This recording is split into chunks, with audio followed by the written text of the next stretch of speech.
Also Ramadan, I believe. Yes, it is. Well, I want to welcome you all here. This is going to be, I think it's going to be a very special program for you. I really do. Do you know, I was watching, well, first of all, Scott, if you bring that slide back up again. Here. Okay.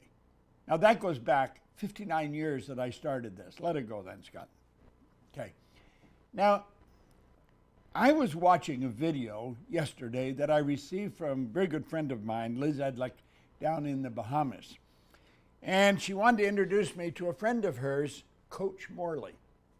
Coach Morley is a physical trainer in the Bahamas, and I guess he's Liz Edlick's physical trainer. And they were talking, and she was introducing Coach Morley to me on the video. And we're talking about, she was teaching him that you can have whatever you want.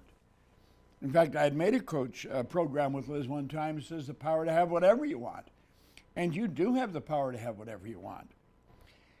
But as Coach Morley was talking to me, I was trying to figure out where is he at mentally. Nice guy. I loved his energy. It was good energy. Liz obviously likes working with him, or he wouldn't have been there talking to me. And he said that she was teaching him about whatever you hold in your mind, you can have. He's been watching some of the videos that we put on YouTube. Well, Coach Morley said that he had a dream someday of having a yacht. Now I'm thinking, here he is, a physical instructor, physical trainer. Some of the yachts down there in the Bahamas are just absolutely incredible. I coached a man on one, used to be down in the Caribbean and then over in the Mediterranean. And it was a 120-foot yacht. It was a magnificent thing. I'd go and spend 3-4 days with him, coaching him. And Coach Morley was saying he wanted one of these. Now, it would be like a dream in his mind. Well, what I want you to understand, that what I'm doing right now was nothing but a dream in my mind, Coach Morley, when I started out. Bring that slide back up again now, if you will, Scott. Now, no, bring it up full screen. Thank you. Now, Sandy Gallagher has told on many occasions how she came to a seminar about 15 years ago, and she took her pen and she wrote in very small words on the workbook that she was doing that she'd like to be my closest advisor. Now, Sandy Gallagher was a securities attorney and a very successful one, a full partner in a big company. So she was earning a lot more money than I would imagine Coach Morley was earning, but she was a long ways from being where she is right now. Sandy Gallagher is not only a closest advisor, she owns half of this company. She is my full partner. And thank God she is, because she's done a phenomenal job.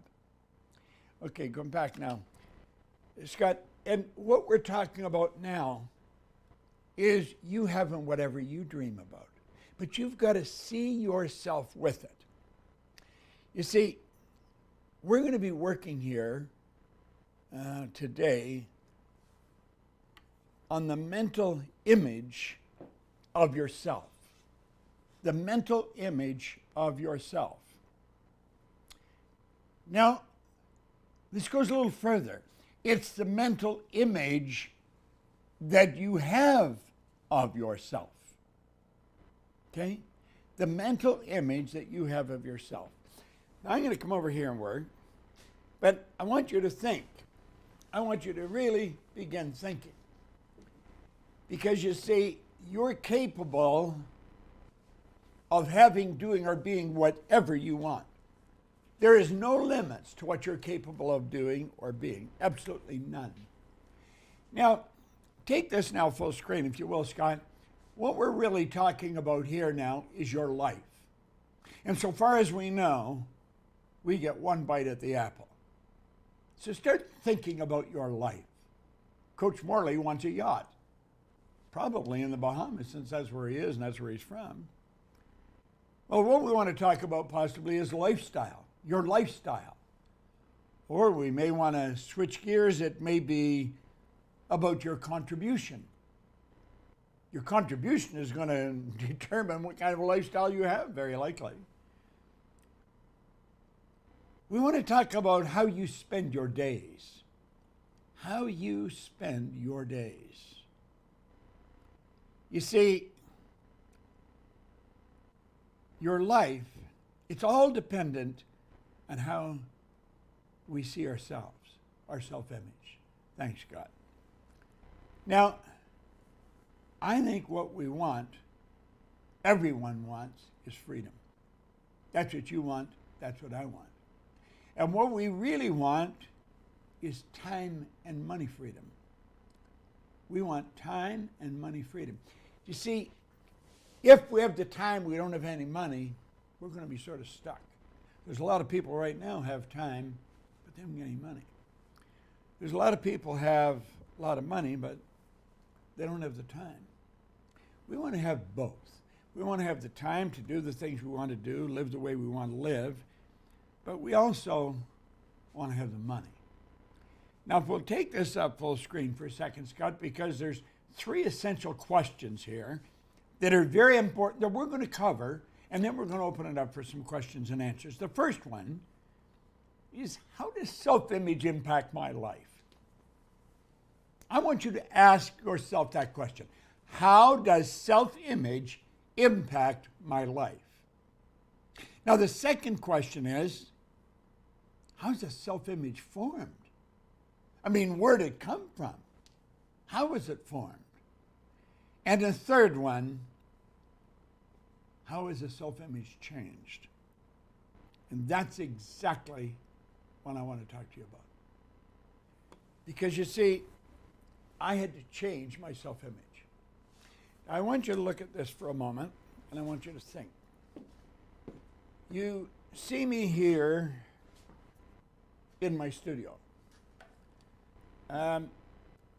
First of all, there wouldn't be any studio if Sandy Gallagher hadn't been my partner, because she and I used to sit out behind my house, and I'd talk about, I would love to have a studio, just a place. It was a rather sparse little place. I would have a camera, though, and I could maybe shoot some film in there.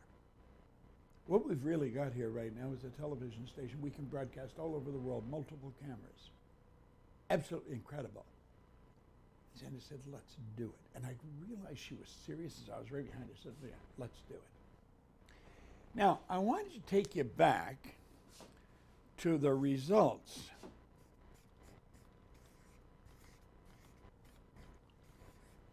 that I was getting when I first picked up this book. When I first picked up this book, I was a very unhappy, introverted, I was a bit of a sad case. From a dollar and cent point of view, I owed everybody and his brother money, and I was earning $4,000 a year. And that was actually twice as much as I'd been earning in my previous job. So do you see, when I picked this up, I was not in a good place. But I'm going to tell you something. Within a year, I was at about $175,000 a year. Now, what had to happen? I had to start seeing me totally different. So my entire career over the past 59 years has been shift to self-image, shift to self-image, shift to self-image. This isn't just something I'm talking to you about. This is something I work on, and I work on it every day. And that's just not some part of a story for this seminar. I work at this every day. You see, where I came from, no formal education, no business experience, and today I am paid just ridiculous sums of money to coach different executives, multi-millionaires, show them how to do things that they don't know how to do. How did I become who I am? Well, the truth was, everything I'm expressing now in my life has always been here. This isn't something that's just happened. It's something that I have brought to the surface, and it's something you can bring to the surface. So let's go back and let's take a look here. You are, we're talking about you, we're talking about the image that you've got. You are a mass of energy, and you function on frequencies. Now, it's important that you know that. Your phone is a mass of energy. Not the same as you, but it's a mass of energy. And this functions on frequencies. See, there's similarities to you and your phone, and that is because you're working with a non-physical energy. Now, if we could take a photograph of you in a completely dark room on an infrared television camera, you'd see yourself as a glistening, radiating, gleaming form. That's actually what you would look like. It's rather interesting as we start to study ourselves, really start to understand ourselves. Now, one of the biggest breakthroughs I made was when I went to work at the Nightingale Conant Corporation in Chicago. I had been in the office cleaning business, and we did very well in it. We opened in different cities, different parts of the world, and I was doing very well. But I got so hooked into studying this that I thought, this is what I've got to spend my life at. I want to spend my life with this material. And so I left that business. I went and I got a job with Nightingale Conant in Chicago. And in a very short period of time, I got a job working as a consultant with them. We have consultants now in 88 countries, our own company, the Proctor Gallagher Institute. Nightingale Conant was just starting this. Now, this is in the 60s. Not many people understood this information. Hardly anybody understood it, and no one knew how to sell it. Pardon me. And so I got a job with them, and because I was working with them, I met a man in Western Canada, Leland Val Vanderwall. And he sat down with me and he started to teach me things about my mind and about me that just about blew my mind. So I'm working with Val, then I'm working with his mentor, Dr. C. Harry Roeder, and I'm working with Earl Nightingale all at the same time. I'm going to tell you, I was on a crash course with growth. I don't know as anybody has grown as much as I did over the next couple of years. Well, Val sat down with me and he started to talk to me about my mind and about paradigms. I knew nothing about paradigms, but as he started to talk to me, I related to it very, very quickly. And I started to understand that I was being controlled by something inside of me. I was literally being controlled. I was letting it control me. I should say that, because you are letting it control you. So he said, I want to talk to you about your mind and your paradigm. Now he said, Bob, as he asked me, what's the mind look like? Well, of course, I had no concept of what the mind looked like. Neither did anybody else. And so he pointed out that how his mentor, Dr. Roeder, was being mentored or had been mentored by a Dr. Truman Fleet from San Antonio, Texas. And Dr. Fleet was very involved in the healing arts and holistic health. And he said, the mind is not a thing, the mind's an activity. No one has ever seen the mind. So in order to gain clarity and eliminate confusion, he said, I'm going to create an image of the mind. This is Dr. Truman Fleet said this. And he drew a picture, and he said, now let this represent the mind. Well, I'm going to tell you, when Val Vanderwall started to explain this to me, it was like everything I had been studying for years come rushing all together.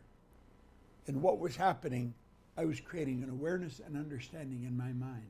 I was starting to see why I was struggling in certain areas and why I was moving at a very fast clip in other areas.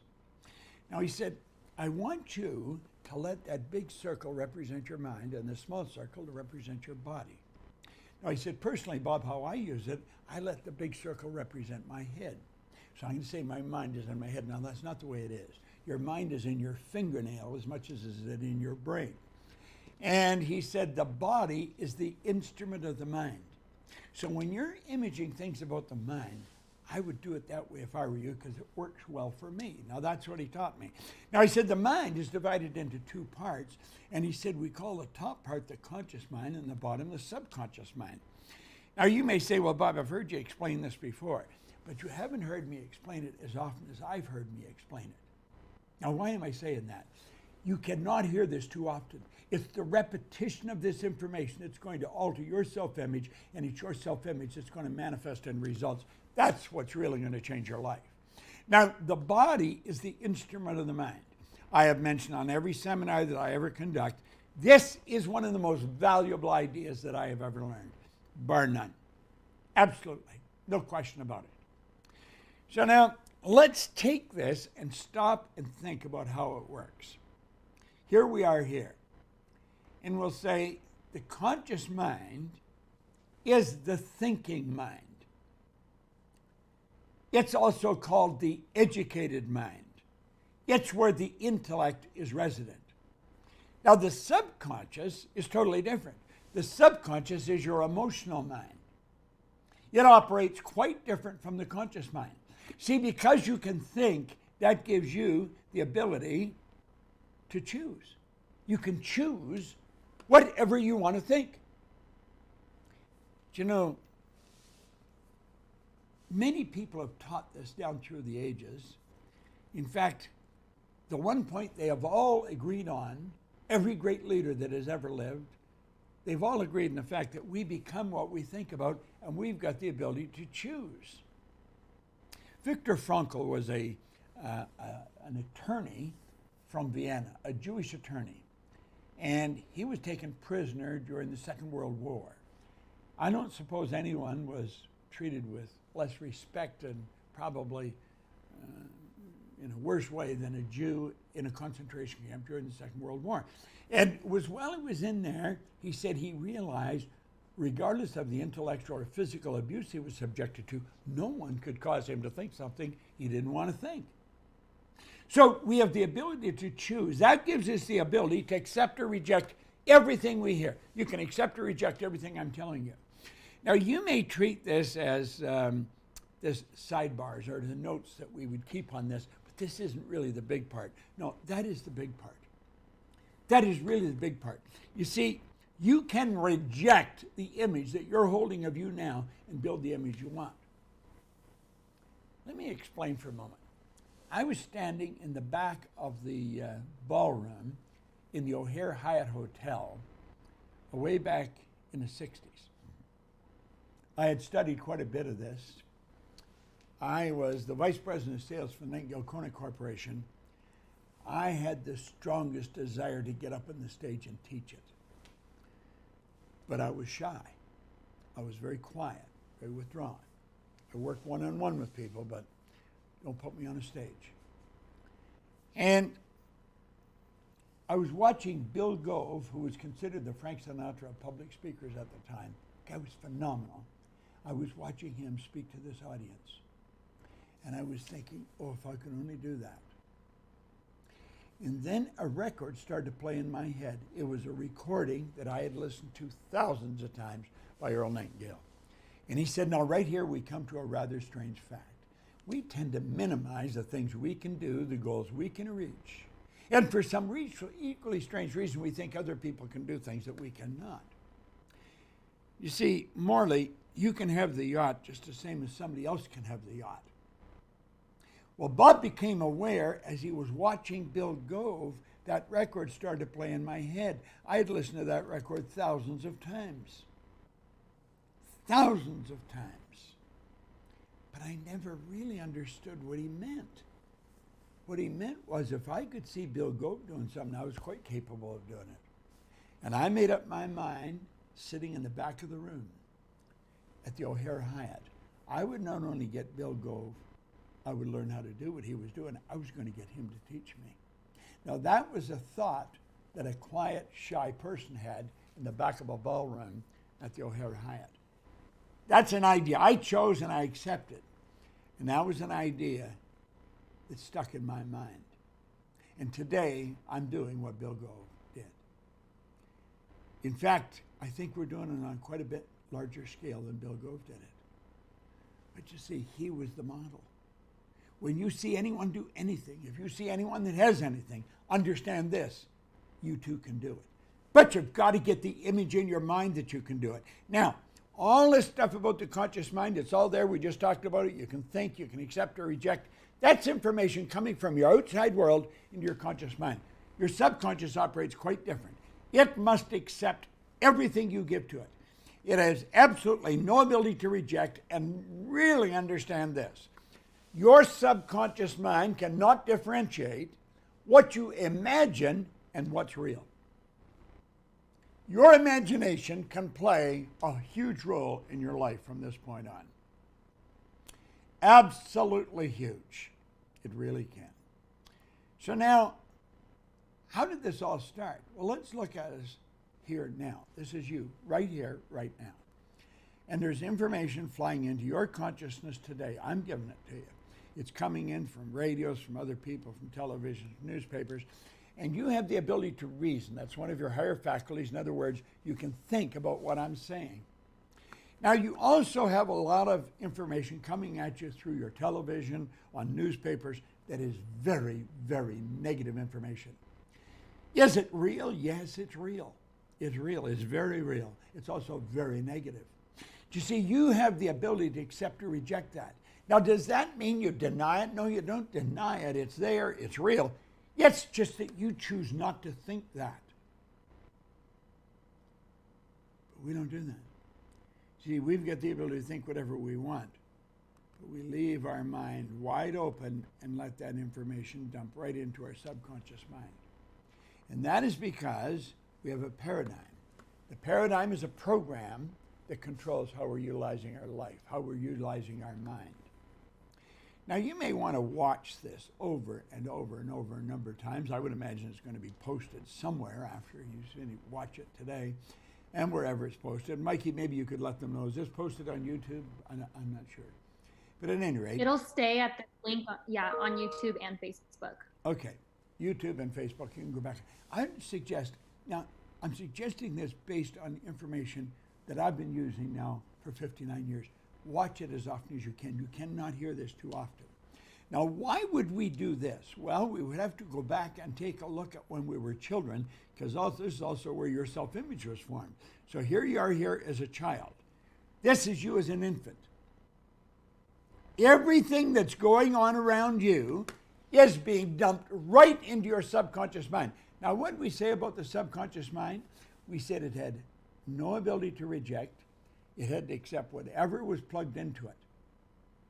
Now, you might ask yourself, what was my environment like when I was a little child? What were the people like around me? Now, in my case, I was born into the Great Depression. See, I was born in 1934. That was right into the start of the heart of the Great Depression. So when I was 5, 6 years old, just starting school, so was the war breaking out. The whole world was going to war. So I was a depression to the whole world at war. Now, that was my formative years. What was dumped into my mind? Nothing but bad stuff. A lot of terrible stuff. Did I get some good stuff? Yeah, I did get some good, but the most of it was bad. What were they talking about? They were talking about all the people that were dying, the terrible things that were going on during the war. They were talking about everything being rationed, people not having anything, people going without. It was lack and limitation. That was programmed into my mind. Now, that's also where the image that I had of me was built. Your image is built at a very early age. As a little child, you get an image of yourself, how you see you in this world. Now, let's consider this for a moment. We're in an environment, our subconscious mind is wide open. Everything that's going on around us goes right in. Now, let me digress for a moment. Robert Heinlein said something very interesting. He was an author back in the 60s. He wrote Strangers in a Strange Land. He said, in absence of clearly defined goals, we become strangely loyal to performing daily trivia until ultimately we become enslaved by it. Well, as a little child, that's all we heard was trivia, and we became enslaved by it. And you see, the self-image was only one idea. The paradigm is the multitude of ideas. It's we learned how to talk, It's we learned the language we learned. It's the kind of food we like to eat. We are the product of that environment. If you grow up in one area, you grow up and you're programmed one way. You grow up in another area, you're programmed in a completely different way. I want you to really think about this. So here we are, a number of years later, and we're living the same as we did when we were little kids. Why? We're programmed. That's what a paradigm is. A paradigm is nothing but a multitude of ideas in your subconscious mind that control your life. They literally control your life. Now, here's the baby. Here's the graphic illustration of the baby, okay? Just a subconscious mind. You can relate to it when you see the picture of the baby. That was you at one time. That was me. And we are surrounded by people, and whatever those people are doing, everything that's happening in the baby's environment is going directly into that baby's subconscious mind. We become a product of our environment as a little baby. Now keep thinking. That's where our self-image is formed. Do you know your self-image is controlling your income? It's not your brain that's controlling your income, no. You take people coming out of school, they got degrees coming off the end of their business card. They come out, they graduate as doctors, lawyers. Why did they go into that? Well, some of them went into it because you thought you earned good money. I know all kinds of doctors and lawyers that are earning very poor money. They're not earning much money at all. They have very low self-esteem, very poor image. High developed intellect, lowly developed self-esteem. Now why? Why? That's where they're programmed. That's where you're programmed. I'm programmed. We've been programmed like this. Now at a very early age, we also develop our senses. We can see, hear, smell, taste, touch. What we're not taught, though, is this is our intellectual mind as well, and we've got all these higher faculties. You've got perception, the will, imagination, memory, intuition, and reason. These are the higher faculties. If you work at developing those faculties, I could make a prediction where you're going to go and what you're going to do. Today, I earned millions of dollars. I sat down a number of years ago, and I took a pen in my hand, and I said, I'm going to build a company that operates all over the world. Now, I was sitting in a little den in a house on Maplewood Lane in Glenview, Illinois. I said, I'm going to build a company that operates all over the world. I was by myself. I had no idea how I was going to do that. But I didn't have to know how I was going to do it. Our Coach Morley doesn't have to know how he's going to get the yacht. You don't have to know how you're going to build your company. You don't have to know how you're going to become financially independent. You don't have to know any of these things. You only have to know it can happen. And it can happen, and you can make it happen. And you start using these higher faculties. As you start doing this, everything in your life starts to change. Now you see, at a very early age, we didn't learn anything about those higher faculties, but we went to school. Now I want you to stop and think of what happened in school. School gave us valuable knowledge. However, school never taught us how to alter paradigms or even anything about them. We therefore frequently don't know or do not do what we already know how to do. You can know how to walk out, put your hand out, and meet a stranger. That doesn't mean you're going to do it. You know how to stand up and speak in front of a large group of people. That doesn't mean you can do it. You go to do it, and your whole nervous system will be shattered. Why? It's because of the program. Well, we've got to understand the part of our mind that knows something and the part that controls what we do. Two totally different parts. So here we've got superior knowledge, inferior results. That'll cause confusion. Let's put our drawing back up. Let's load up. We said that was the educated mind. Well, there's all the books from school.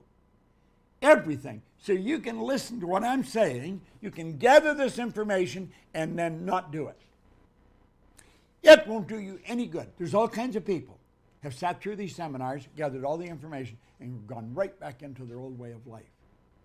I want to recommend you don't do that. I want to recommend you watch this program 1,000 times.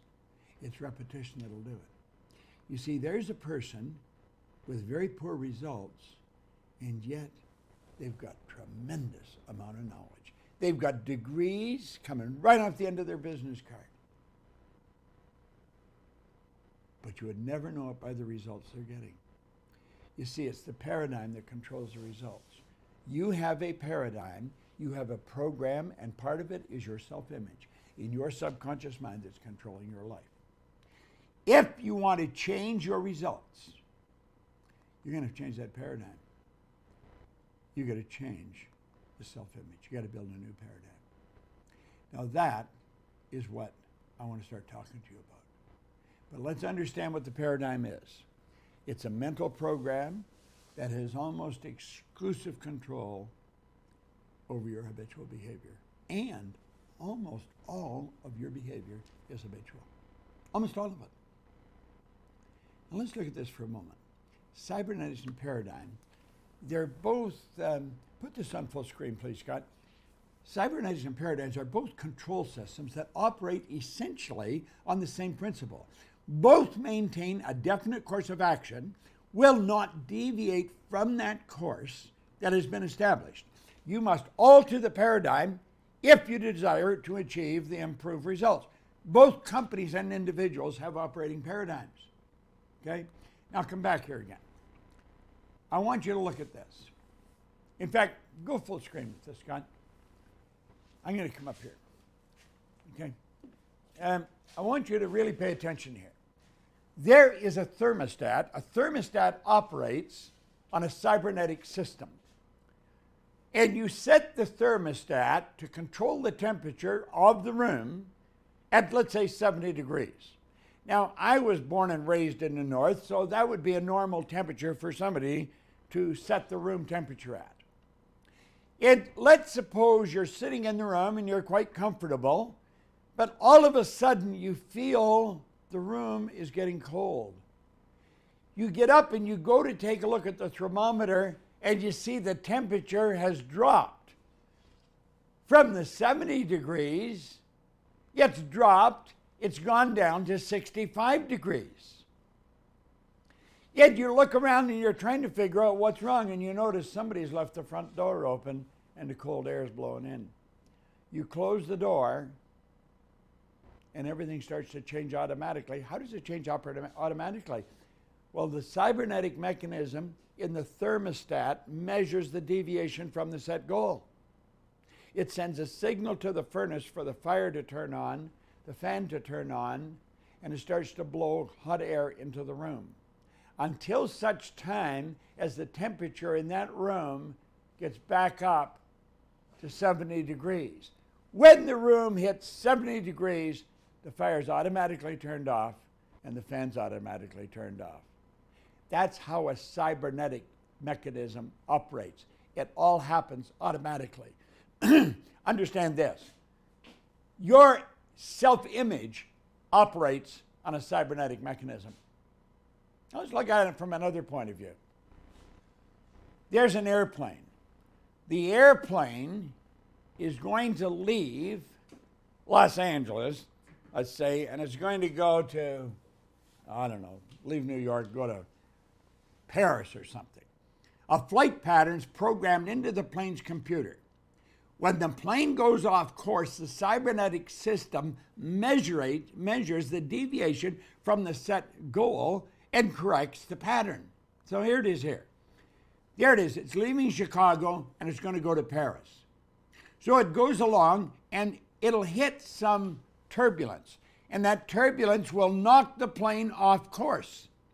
The second the plane leaves the flight pattern, the cybernetic system is activated and the plane's brought right back onto course. This all happens automatically. The pilot had nothing to do with changing that. Now think. Let's look at this. There's your mind. You have a conscious and subconscious in your body. Your subconscious mind has a paradigm in it. Part of it is the self-image. That self-image controls your actions. It controls your results. Consciously, you know. Let's say it controls your results. Let's suppose you're earning much less than you need to live the way you want to live. And you sit down and say, maybe on New Year's, I don't know, maybe your birthday, I'm going to change this. I'm not going to live this way any longer. I'm going to multiply my income. But a year later, the income hasn't changed a bit. You can make all kinds of decisions on a conscious level. If you don't alter that self-image, Nothing changes. Now let's go full screen again for a moment. Let's suppose, here, the self-image is a cybernetic instrument, okay? So you got your self-image in your subconscious mind, all right? It controls the actions of the body. Now keep thinking. Here's a person that's overweight. They make a decision to go on a diet. They're going to diet, okay? And they start taking weight off. They are dieting. They're taking weight off. Now let's think about this. When a person who is overweight goes on a diet without altering the self-image, any weight loss will be temporary. The self-image, being a cybernetic instrument, measures the deviation from the set goal, immediately corrects the course, and the weight that was lost is found. And they go right back again. It's exactly the same as the plane or the thermostat. It's a cybernetic mechanism. That's how your subconscious mind works. Let's look at it a different way. You want to read Psycho-Cybernetics. It's a phenomenal book by Dr. Maxwell Maltz. That's what it's about. Okay, here's another one. Self-image. We're talking about a child's self-image. The child's not doing well in school. They're getting poor grades in school, okay? And so a decision's made. The child is grounded and made to study. No girls, no boys, no TVs. You stay in, you study. Then teachers giving them tests, and they're sent home, and the kids' marks are improving. Glory to God. The kids' marks are improving, okay? And as these marks are improving, you're going to find that something happens. And as we look, when a person is receiving poor grades in school, it's an expression of the self-image they hold. The person believes they're not very bright. They, of course, receive a report card that reflects their poor self-image.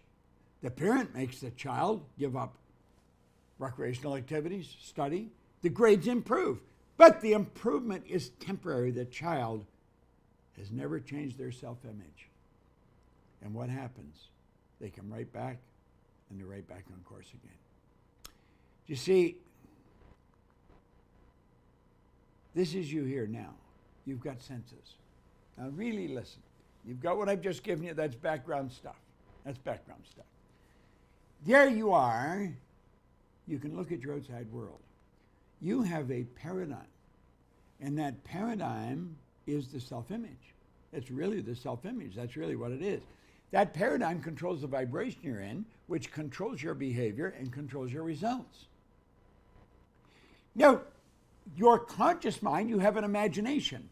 You can look around, you can see things. It's like Coach Morley seeing the yacht. That's what I'd like. I'd like to own one of those yachts.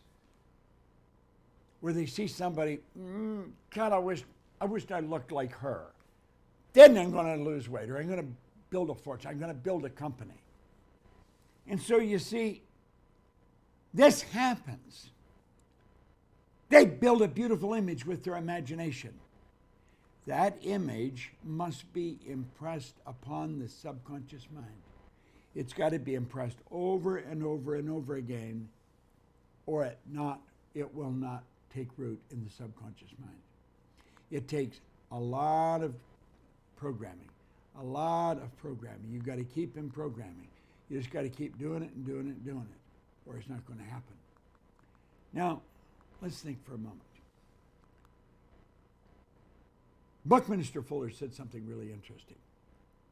He said, you never change things by fighting existing reality.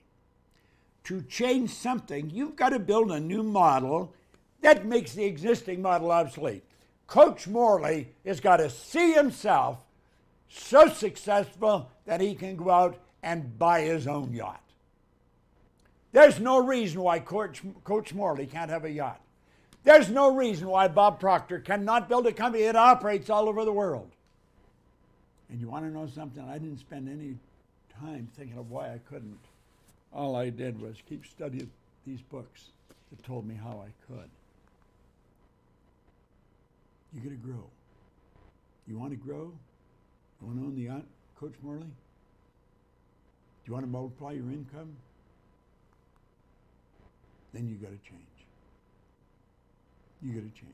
It ain't going to happen by accident. Now think. There you are. I want you to look around you. Look at all the good there is out there. Look at all the beauty there is. Understand what's going on inside dictates what you're going to get outside. It controls the vibration you're in, it controls your behavior, and it controls your results. If you want to change, you've got to build the picture of what you want. You've got to build the picture of what you want. With your imagination, you build a beautiful image. You take your pen and you actually write out, I'm so happy and grateful, and describe how you want to see you right to the letter. Then, if you're wise, you'll tell someone what you're going to do. You'll make a commitment to that person and ask them to hold you accountable. I have seen people do that, and I've watched their life change like night and day. This beautiful image has to be impressed upon the subconscious mind. Not once, it has to be impressed over and over and over and over and over again. Because it takes a lot of impressing before that self-image changes. When it does, the results are automatic. They're just automatic. H.L. Hunt put it very well. He said, decide what you want. Decide what you're prepared to give up to get it. Set your mind to it, and then get on with the work. I love a quote that helps me really relate to this concept of self-image. See, self-image is an idea, and it's an idea that will change your life forever. It'll change the results. There's the quote. It's by Alfred Adler. He said, I am grateful to the idea that has used me. I am grateful to the idea that has used me. Now come with me here for a moment.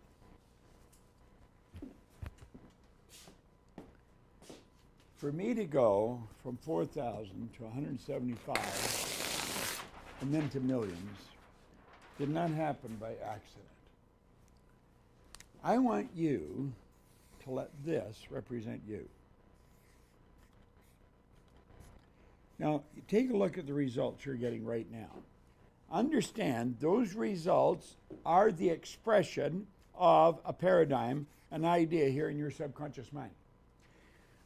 You know here how to do a lot better than you're doing. I'm asked continually what I would do if I was to start all over. I'd probably be a network marketer. What do I have to do? I have to go out and find new people and start them in the business. I have to do that every day. And I know all kinds of network marketers, they know that, but they don't do that. Why? Program. They've got an absolute ton of knowledge here, but they're not doing it. They're not doing it. What do we want to do? Well, stay with me. We'll do some Q&A in a minute. Here you are. Now you're operating on the premise that the paradigm you have in here now that was built when you were just a baby, probably, is not going to give you the results you want. You have to use your imagination. You may use other people as models. I've changed my paradigm so often.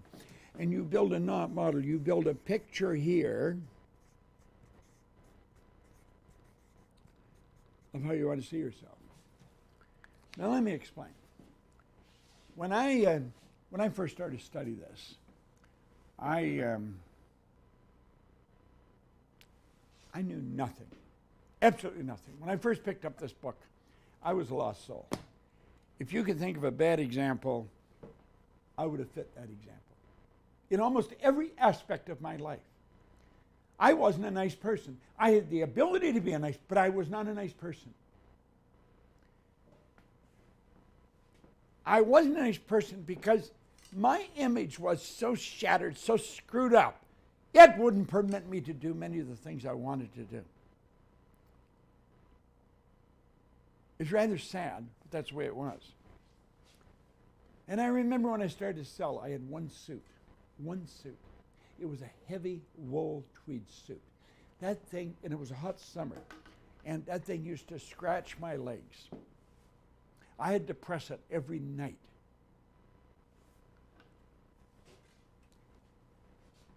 I read a book, How Showmanship Sells. He had 30 suits. Elmer G. Letterman. He was one of the best dressed men in America. And I made up my mind that I too would have 30 suits. I was also reading books on sales, and it says when you're reading, I just read the best books on sales. I didn't read any bad books on sales. Of course, people that read books on sales don't put their bad ideas in. And they had sales contests, so I said, I was working by myself. I was it, going out selling, getting cleaning contracts. So I thought, I'll have a sales contest for me. If I sell a certain amount, I'll get myself a new suit. Well, I sold that amount, but I had so many other places for the money to go, I didn't get the suit. So later on, I'm thinking, I should have a sales contest. And then my memory said, Bob, you've already done that. You don't keep your promises to yourself. You lied to yourself. You didn't get the suit. I thought, damn, that is so important. So I thought, I'll get the suit. Now I've got, I don't know, 30-some suits today. If I promise me I'm going to do something, I'm going to tell you, I do it. If I promise me I'm going to go somewhere, I go. If I promise me that I'm going to learn something, I learn it. Now, I know that there's a long ways for me to go. And I don't have a whole lot of time left. So I want to move fast now. I stay very focused on what I want. I will not permit anyone to take me off track. If they try, I won't permit it to happen. I'll just let them go what they're saying, and I'll go about my business. I am continually building a new picture of me, and I'm continually planting that picture over and over again here of me, a new picture. And that picture causes me to keep improving. And I'm going to tell you something, my results continually improve. And so do the results of everyone around me. Because I don't spend a lot of time with people that aren't really growing. I don't want to. But I do know this. I don't care how dumb you may think you are. I don't care how much out of the game you think you are. I don't care what kind of a loser you think you might be. I would have been all those things, but I changed it. I said, no way. I will do exactly what this person says, and I'll do it to the best of my ability. Well, that was way back in 1961, and I'm still doing that. I'm here in my studio very early every morning. There's the odd exception, but every morning. And I'm going through exercises. I write out my 10 things I'm grateful for. I practice writing with my left hand. That's an exercise I come up with to change paradigms. I'm continually working on me. But I'm going to tell you something. I'm extremely grateful for the idea that has used me. Alfred Adler nailed that. And you can be too. Build a better picture of yourself and say, this is going to happen. Come hell or high water, this is who I'm going to be from now on. Now, Mikey, if you've got a few questions, we will take, well, we could take up to 40 minutes. All right, this first question I have for you, how can I let go of the past that is hurting my current self-image? Well, that's a hell of a good question. I would imagine that's a question almost everybody's asking. Here's what you got to know. When you do this,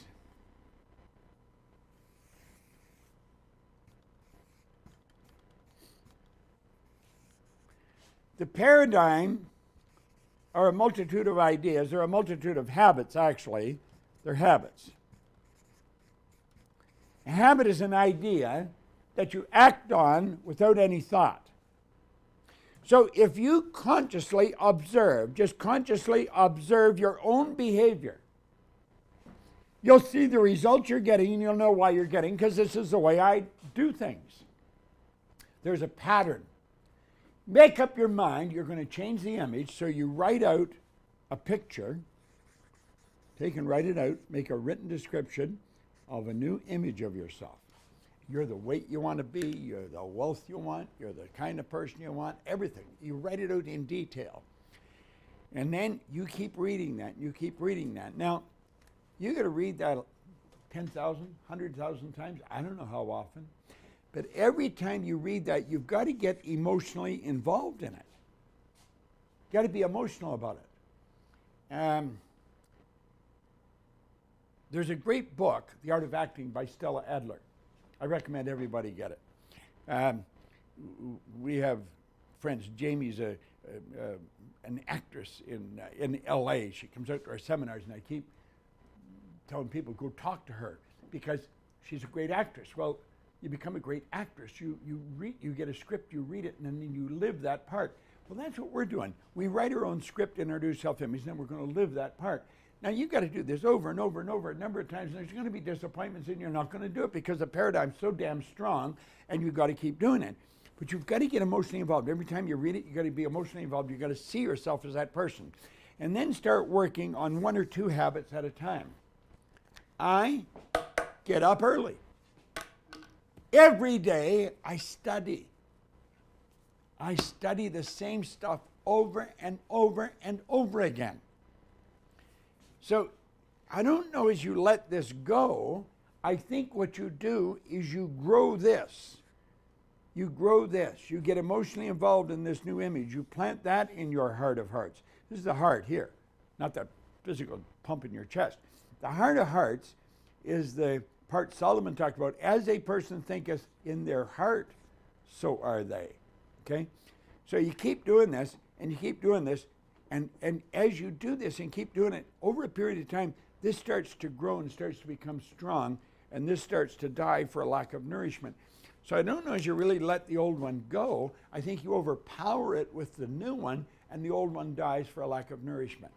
Every now and then I still have flashes of that old Bob, that guy that doesn't keep his word, that says he'll do something and doesn't do it. You see, I'm learning from everybody I deal with. You know, I keep talking about Phil Goldfein. I think Phil Goldfein's one of the greatest students that I've ever had. I mean, the guy's just absolutely incredible. Well, he's taught me something that he didn't even know he taught me. If he says he's going to do something, he does it right then, right then. Now, I didn't notice this right away, but it's over a period of time. He says he'd do something. He stops whatever he's doing right then, and he does it. He doesn't leave it hanging around. Leave it hanging around, you might not do it. He does it right away. I haven't formed that as a habit yet, but I'm starting to, and I'm starting to because I watched him do it. Now, this guy's multimillionaire. He's one of the most successful producers in Hollywood, and he started out with nothing. Started with nothing. 20 years ago, maybe a little more, he started to study this with me. He is a phenomenal student. So you keep getting emotionally involved with the new image of yourself to a point where the old one starts to die for a lack of nourishment. Okay? That was a long ways to answer your question. This next question. What is the emotion I need to build in order to change my paradigm? Well, it's not so much an emotion that you need to build, it's the idea. Like, I had to build a picture of myself comfortable on a stage in front of hundreds or thousands of people. Well, mentally, I can do that right here. I could do that laying in bed. And so I did. I did it when I was driving the car. I'd be at stoplights and I'd be going with my hands, I'd be putting on a talk on a stage. People beside me, maybe if they're stopped behind me, look at me, what the heck's he doing? You know, crazy. So you let yourself get emotionally involved in it. In other words, you feel it, close your eyes, really get into it, see yourself be there. Well, it's pick one thing that you really want to start to do, see yourself doing it, and doing it well. You want to have a tremendous degree of respect for yourself. Now, respect is something you earn. You don't get it, you earn it. Well, if you haven't got respect for yourself, how's anybody else going to have? I have a fair amount of respect for me, but I'm a good person. I didn't used to be, but I am a good person. And I do good work. And I'm not doing anything compared to what I'm going to do. I'm going to get much better. We're going to reach more people all over the world. We're going to have 100,000 consultants, well-trained. We got great training programs. In fact, we just spent 3 days here training globally, all over the world, consultants to teach this. Well, I see myself as that person. Sandy and I often talk about this, and we'll get on the phone and we'll image this together and see ourselves running that kind of a company. Now, we're already running a big company. We want it bigger, better, more effective. You let yourself get emotionally involved, okay? The idea would have more to do with the emotion that you're getting into of what it is that you're doing. Next one. This next question, how do you overcome the mental fatigue that arises from thinking in what I want to be, achieve, or change in my life over and over throughout the day, every day? Yeah, that's a heck of a good question. I laugh because it's something that a lot of people don't see you doing. And why are you tired? You're not even working. Thinking is the hardest work there is, which is the probable reason so few people engage in it. Henry Ford said that. Thinking is the hardest work there is, which is the probable reason so few people engage in it. You're activating energy in your body that you never did in the past. It does get tiring, but don't feel bad. Have a good sleep and get up and get going again. Okay? Next one. This next question, if your goal includes crowds and intuitively you want to adapt to the current environment, could you change your goal and adapt to the environment condition of the time by continuing your goal but adapting to conditions? God, I'm not really sure if I understand that question. Read it again. Hold on. It says, if your goal includes crowds and intuitively you want to adapt to the current environment, could you change your goal and adapt to the environmental condition of the time by continuing the goal but adapting to conditions? I don't think I understand that question. Do you want to adapt to the conditions of the environment? You can learn how to do that. That would probably cause change. You want the idea to start controlling you. See, what you're doing is you're originating a new idea and you want to fix it in your subconscious mind so that it's automatically working through you. Like I don't have to think to tie a tie. I got the first time I tied it, I don't have to think. I can be carrying on a conversation and tie and do a very good job of it. My brain has been programmed. I have cells of recognition in my brain. In fact, Sandy Gallagher is doing something right now that's very interesting with their trainer, Allison. They're doing, because of the shutdown, they're not able to train riding the horses. And so Allison is doing virtual lessons with cameras. I want you to imagine something. Let's suppose Sandy has ridden the horse. She knows all the moves and everything. So everything is programmed into our brain. There's cells of recognition programmed into our brain. Now, she gets a video of Allison riding this horse. Allison's got the camera on her, okay? And she sends that to Sandy. Sandy starts watching that. What's that video doing? As Allison starts to explain where they're at and riding, and she's riding the horse, and you got the picture, she's got the camera on it. That video that Allison is doing is activating those cells of recognition that Sandy already has in her brain, and they keep getting stronger and stronger and stronger. That's how simulators work. You can learn how to fly a plane without leaving the ground in a simulator. And that's really what we're doing. Simulation is imagined reality. So the bottom line, whether I understand that question or not, is build a picture of how you want to live, what you want to happen, and whatever image you build, that's what it'll happen. You're God's highest form of creation. There's nothing on the planet that'll even come close to you. You're it. All things are possible. Doesn't matter how many are against you. I think it's written in a pretty good book. One person with God is a majority. Doesn't matter how many are against you. One person working with God. That's the way it works. Next one. Next question. This next question, how can I stop getting bored of the same image if the desire is not manifesting? How can you what? How can I stop getting bored of the same image if the desire is not manifesting? Oh, well, you're not, wait a minute. You're contradicting yourself here. First of all, boredom and creativity are polar opposites. If the image is not, the desire is not manifesting, it's not a desire. You want something, but it's not something you want, maybe something somebody else wants. First of all, here's what we got to get this right. I'll put that.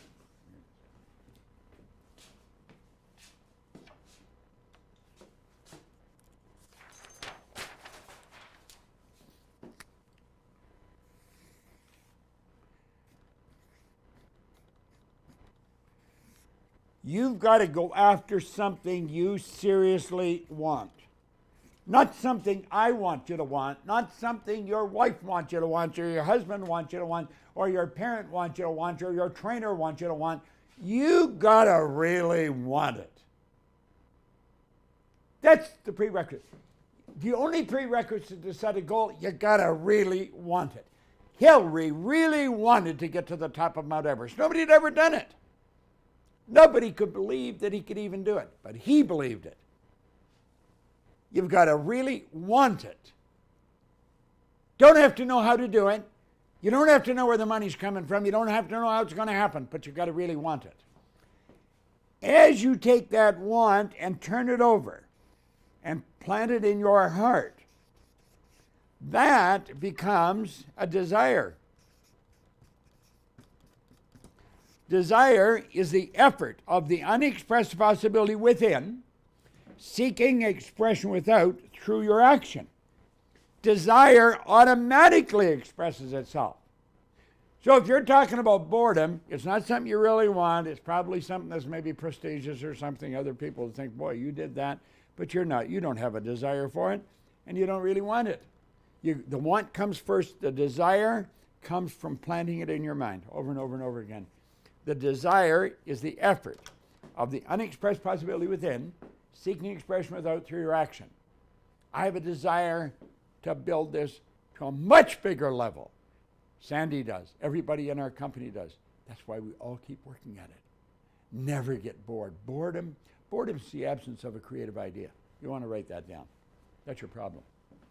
If you're bored, it's the absence of a creative idea. That's why Alfred Adler said, I'm grateful to the idea that has used me. Next one. Bob, this next question is a little different, but a nice follow-up. How do I motivate myself to get emotionally involved with my idea? Goes back to wanting it again. You'll motivate yourself if it's something you really want. You got to really want it, though. If you don't really want it, you won't do it. President Kennedy, really wanted America to get to the moon. He really wanted it. So he didn't have difficulty doing what Werner von Braun said, the will to do it. He asked him, what would I need, doctor, to do that? The good doctor said, the will to do it. The will, this is a very important part. We talked about having a will.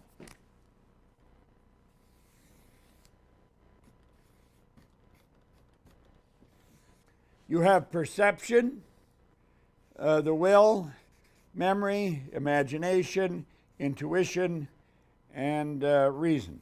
They're all higher faculties. This is what separates you from all the rest of the animal kingdom. They don't have that.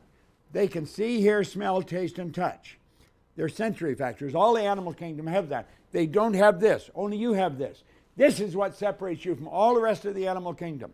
Now, when you build the picture of the good that you desire, This is your want. What was the question? I'm off on a track here.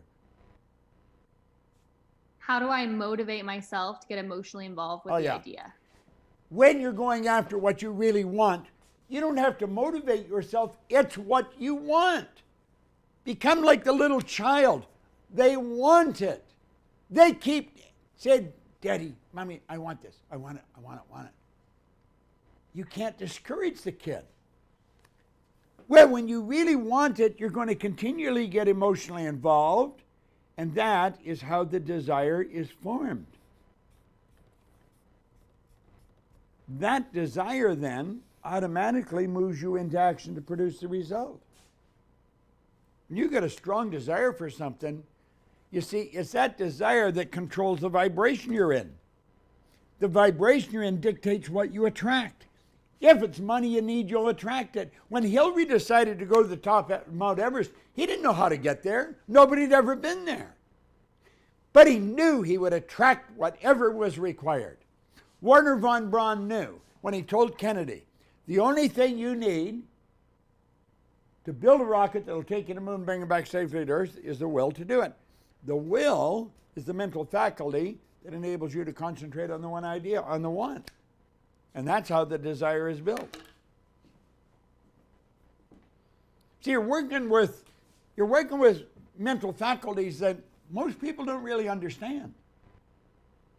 I mention in almost every call that we're the only creature on the planet. We are the only creature, you and me. We're the only creature on the planet that's totally disoriented in our environment. All the rest of the little creatures at home are completely at home in their environment. They blend in. They blend in. We don't. We're totally disoriented because we've been given these higher faculties. We've been given the ability to create our own environment. So Bob sits and he says, I want to build a company that operates all over the world. Bob has no formal education. He has no business experience. So what does he need? He needs people that have business experience, that has formal education. He needs people that has the smarts. Man, if you met some of the people in our company, they'll blow you away. They're so brilliant. We attracted a guy here not too long ago, Tommy Collier. He's a creative genius. We get awards in here from television for the trailers for some of our seminars. You can imagine, it blew my mind. I attracted Sandy Gallagher. 33 years ago, I had a woman who was sitting at our reception desk when I come walking in my office. And she said, hi, Bob. I said, hi. And I go walking in the office and I said to somebody, who's the girl out there? Oh, that's a new girl. Mike just hired her. Gina. Oh, okay. I didn't have an assistant or anybody. And whenever I wanted it done, this is when it was all on typewriters, you know. I had to get somebody to do it for me. Well, she was one of the people I'd get to do it. But she did such a good job, she was the only person I go back to. She became my personal assistant. She's been my assistant now for 34 years. She's absolute brilliant. She anticipates things. She just gets them done. You know, just phenomenal. It's, you'll attract what you need. We'll build the company. Am I going to know how to do it all? There's all kinds of things I don't know how to do. I got a young guy here in the control room. When he was 13 years old, he built a goal. He set a goal that he was going to work with me. He was at 13, and he lived in Manchester in England. Do you know something? He's getting his landed immigrant status, and he is the director of this studio. He's absolutely brilliant, absolutely brilliant. He's 26 today. You'll attract whatever you require. You don't have to stay focused if you really want it. When you really want it, you'll never let go of the idea. That's why von Braun told Kennedy, the will to do it, the ability to just hold the idea in your mind. You will hold it. Carnegie put it very well. Now, Andrew Carnegie was Napoleon Hill's mentor. He's the one that commissioned him to write this book. He said, any idea that's held in the mind, that's emphasized, that you keep thinking about, that's emphasized. It's either feared, a negative idea, or revered, a positive idea, will begin at once to clothe itself in the most convenient and appropriate form available. It'll move into form. That's an absolute law. The law is perpetual transmutation of energy. Energy is always moving into form. See, we're working with laws of the universe. We're part of the universe. We're the highest form of creation in the universe. So it's a matter of really understanding who we are, what we are, where we're going. Next one there, Mikey. This next question, I heard you, and a lot of the things you're talking about make sense. I need to know, what do you mean by natural laws? Are the laws you're talking about backed with science? Oh, yeah, that's how we got to the moon. In fact, the laws are God's modus operandi. You know, at one time it was believed that science and religion were antagonistic. Wernher von Braun was considered the greatest scientist that ever lived, father of the space program. He said something interesting. He said, after years of studying the spectacular mysteries of the cosmos, I've been led into a firm belief into the existence of God. He said, the natural laws of this universe are so precise that we don't have any difficulty now building spaceships, sending people to the moon, and you can time the landing with the precision of a fraction of a second. He said, these laws must have been set by somebody. God's laws, that's what they are. And you're not going to learn them here in 15 minutes, but if you keep studying our material. See, I believe we've got one of the most complete programs you'll find anywhere in the world. I don't say that because my name's on it or Sandy's name's on it. I don't say that for that at all. I say it because of some of the people I've studied with. They're absolutely brilliant. I'm not in this for aggrandizement. I'm in this for helping you learn what I learned so you can enjoy what I enjoy. I'm 86. I've got as much energy as most people, 36 or 56. I have no intentions of slowing down, absolutely none. I just want to teach this to more people and on a bigger scale. That's what we're doing. That's what I think you should do. See, that's God's will. We're doing God's will. What is God's will? God's will is greater good. Expansion, fuller expression. That's what God's all about. Expansion and fuller expression, do greater good. So that's what we're doing, greater good. That's what everybody in our company is doing. Our purpose is to live and work in a prosperous environment that encourages productivity and pleasure so that we can improve the service we render to our family, our company, our community, and to ultimately the world. That's what we're doing. Next one. This next question, how can I know what my current self-image is, and is it helpful to know it so that I will be able to change it?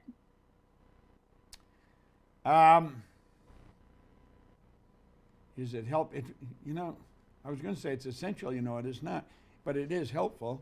Well, all you have to do is take a look at your life, and your life is an expression of what's going on inside. So, you know, it's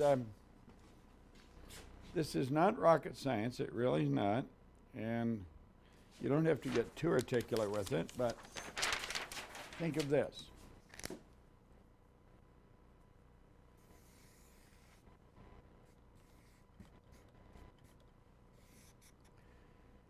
You have the ability to pay conscious attention to what you're doing. You can see, hear, smell, taste, touch.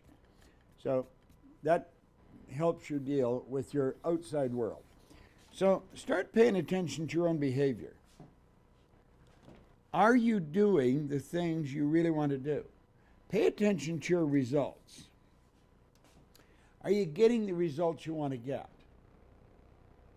Now, if you're not getting the results you want to get, it's probably because you're not doing some of the things you want to do.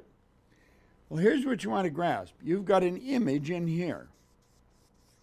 It's called your self-image. And that self-image is controlling all this, what you do and the results you're getting. Then you ask yourself, do I have to know all aspects of this? No, you don't. But this is what you want to know. if I sit and say, this is the kind of person I want to be, I'll give you an idea. I want to be very effective at what I'm doing. I want to get better at it every day. Every seminar I put on, I want to be better than the last one. Do you know I spent a good part of yesterday just playing with the ideas and what I was going to do on this program today? I spent almost all day yesterday. I was up early this morning, spent all morning. I want to get, I'm very good at this, but I'm nowhere near as good as I can be.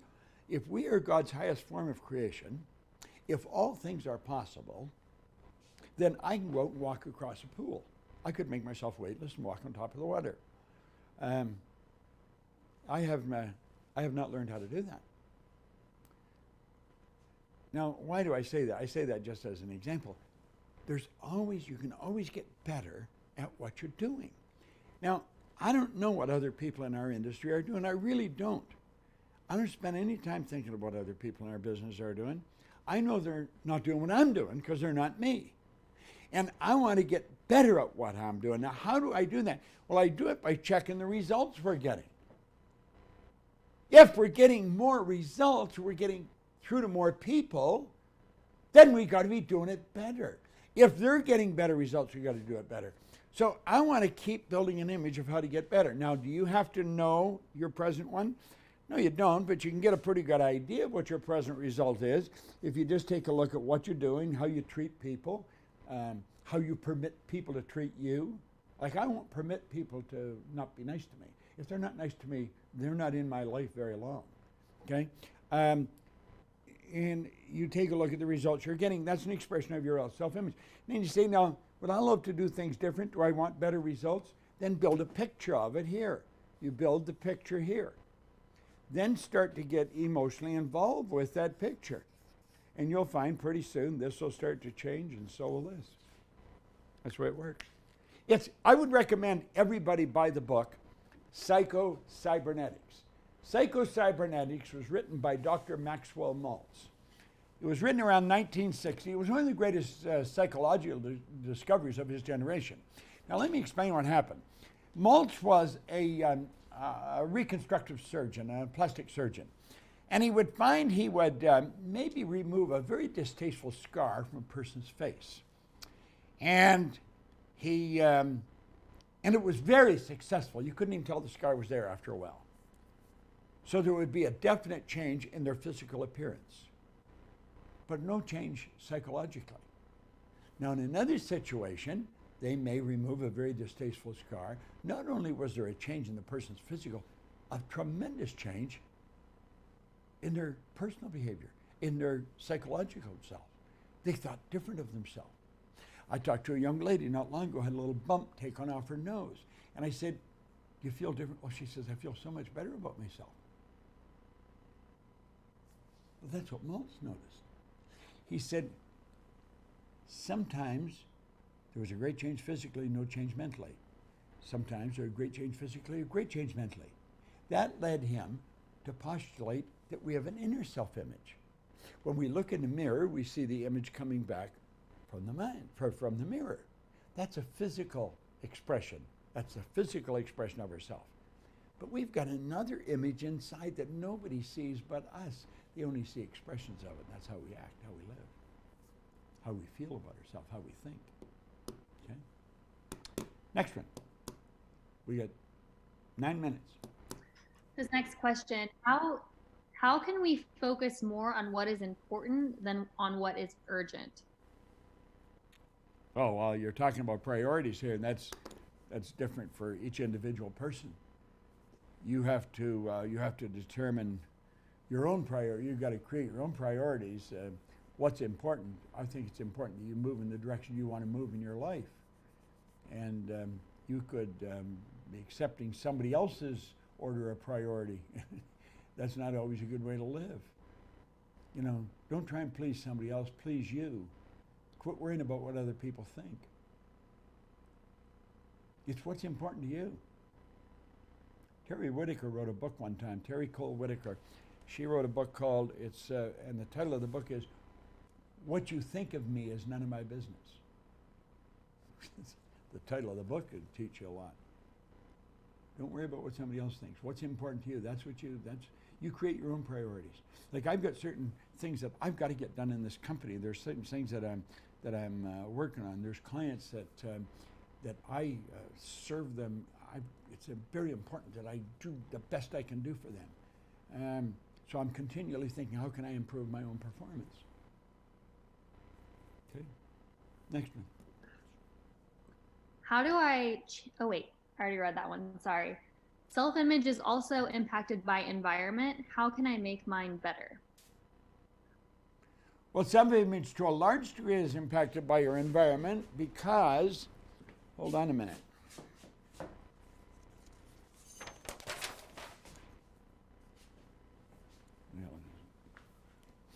Look here.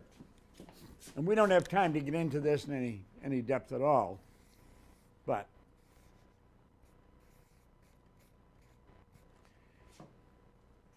the conscious mind reasons inductively and deductively. The subconscious is totally deductive. Now, what do we mean by that? Well, you remember I told you the subconscious mind has no ability to reject. It cannot differentiate between what you imagine and what's real. Whatever's planted, that's the way it is. Inductive reasoning is when you take individual thoughts and you pull them together and you build an idea. Deductive reasoning is when you take the idea and you just carry it out to its parts. Okay? Now, the conscious mind reasons both inductively and deductively. This is your thinking part here. So let's take a look at a person that's not thinking.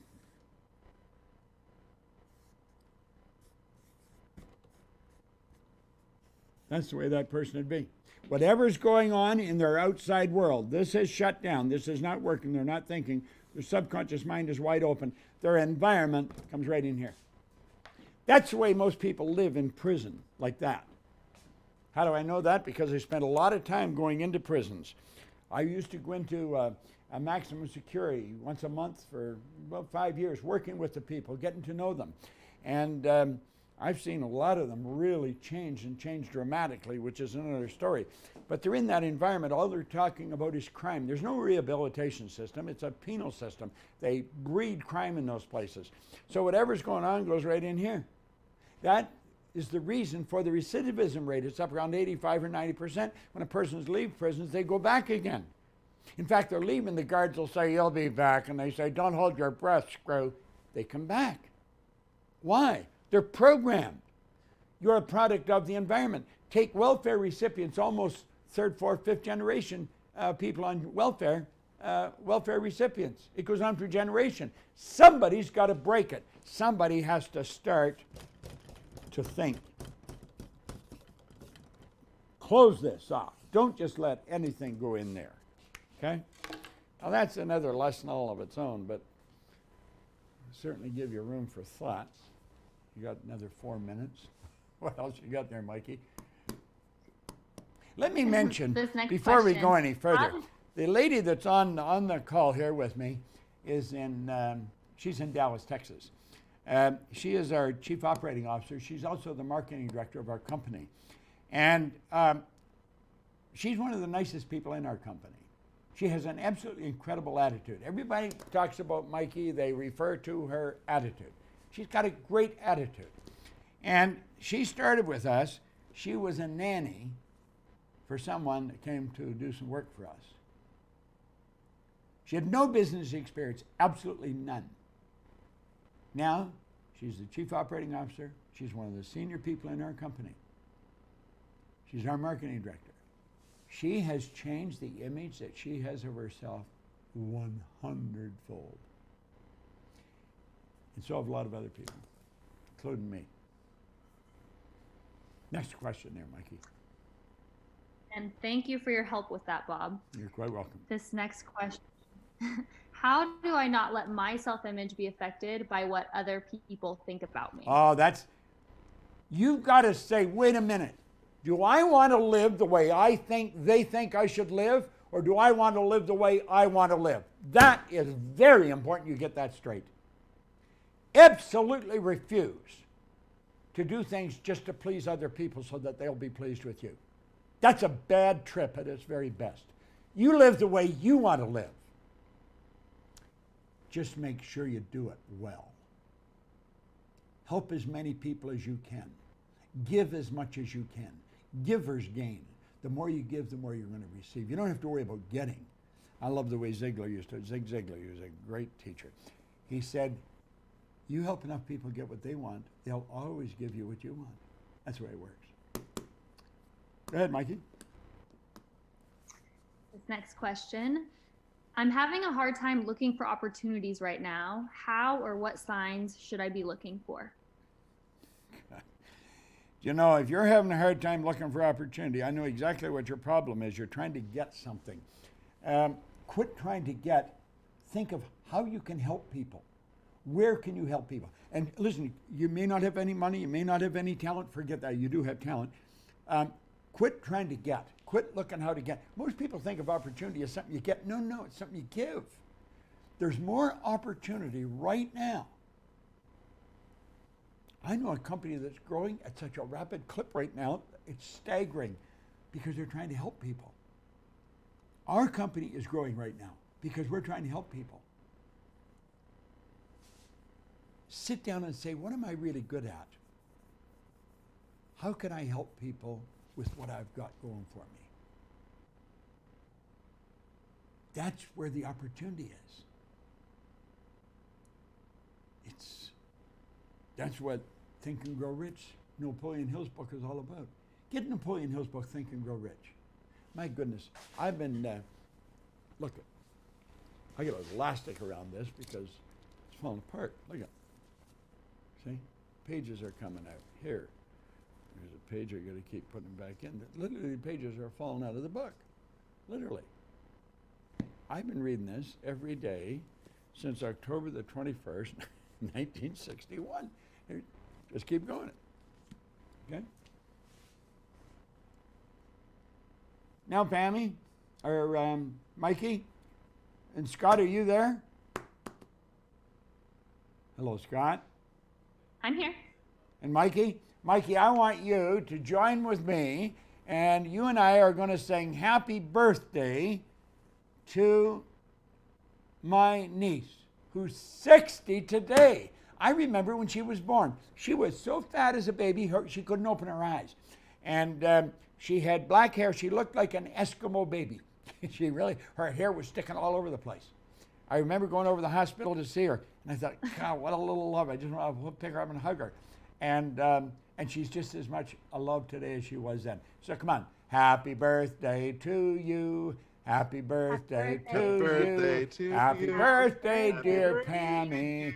Happy birthday to you. Pam Chevalier, she's 60 today. Some of you people know her that were in seminars because Pam comes to a lot of seminars. She's a great woman, wonderful mother, good wife, and a phenomenal entrepreneur. Scott, I want to thank you for the great job you're doing here in the control room. Mikey, you are the best. You are the best. You get everything going so good here. And we've got a lot of phenomenal people. We got a lot of Mikeys in our company. Just absolutely great people. So Mikey, thank you. Okay? Thank you, Bob. Before we drop off, I don't want you to forget to mention that people can opt in for a free coaching session from this. Well, yeah, listen, some of you had questions there. We've got some people that are very well educated in this that can help you. If you want to talk to somebody about your particular situation, leave your information, leave your email, your phone number, but leave your phone number too, and so we can text you. And let one of our coaches sit down with you. Spend a half hour or so. It's not going to cost you a nickel, and it can literally change your life. Also, you've got the ability, share this whole broadcast with somebody. If you've got a mailing list, send it out to them. Make people aware of this. Make this a real Good Friday for all kinds of people. But let us help you. If you've got something that stuck in your mind and you think, gosh, I wish I could talk to them one-on-one, you can. You can. We've got just phenomenal staff of people in this company. And I love them all. I feel so fortunate. Good Friday, mine is the best Friday. I mean, it's just, my life is just, it's a bowl of cherries. It really is. It just keeps getting better. And it's because of you. And you, and you, and you, all of you. Make it so good. Mikey, thank you. And listen, don't you go struggling with the problem. Give us a call. Let one of us sit down with you and we'll show you how to solve the problem. There's no end to what you can do. You see, we're an opportunity company. Opportunity is how you can do something for somebody. That's all we want to do. We want to help you. Let us help you. Thank you, Mikey. And we will do another one of these in the very near future let's say within a week. I'll do one within a week. What's the man's name out in California? The greatness? Lewis Howes. Lewis Howe. School of Greatness. I'm going to do another call with him on Monday. Now, I don't know if he play it right away. Does he play it live or what's he do? This guy, he is incredible. He does a phenomenal job. And what's the name of his program? It's the School of Greatness podcast. The School of Greatness podcast. This guy is incredible. He does phenomenal research and he shares it with millions of people. Well, he and I are going to sit down again. I did a year ago with him. I found him a fascinating guy. First of all, it took us about a year to get our schedules so I could sit down with him. And we got to set up, I understand, for Monday. I'm looking forward to it. So if you're listening, Lewis, I'm looking forward to being with you, my friend. And I want to thank all of you for tuning in. Have a good Friday. But if you're stuck, let us help you. You know, just leave your information. Somebody will be on the call to you. Thank you, Mikey. Thank you, Scott. Thank you, everybody. Bye now. I hope you enjoyed this video. We put a lot of good information up here, and it causes everything in your life to get better. If you'd like us to notify you every time we put a new video up, hit subscribe and then turn on notifications. Check out all our videos, and we will notify you when we put a new one up.